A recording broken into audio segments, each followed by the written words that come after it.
வணக்கம். நான் உங்கள் ஜெயலலிதா பேசுகிறேன். ராமாயணம் அஸ்வமேதியாக தொடர். அந்த லவகுமாரனாகப்பட்டவன் அந்த அஸ்வமேதியாக குதிரையை பிடித்து ஒரு காட்டு வாழை மரத்திலே கட்டி வைத்து விட்டு இருக்கின்றான். அங்கே சத்துருக்க மகாராஜன் அஸ்வமேதியாக குதிரையை காணாமல் என்ன நினைக்கின்றார்? இதுவரைக்கும் அந்த அஸ்வமேதியாக குதிரை இந்த வனத்திற்குள்ளே வந்து மறைந்து விட்டது, அஸ்வமேதியாக குதிரை எங்கே காணவில்லையே என்று அதிக கவலையோடு அந்த அனுமந்திரனை அழைத்தார்.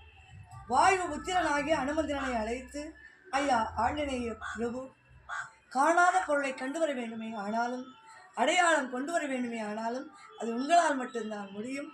நீங்கள் சென்று அந்த அஸ்வமேதியாக குதிரையை கண்டு வாருங்கள் என்றார். பார்த்தார் அந்த அனுமந்திரன், ஆஞ்சநேயன் எங்கே வருகின்றார்?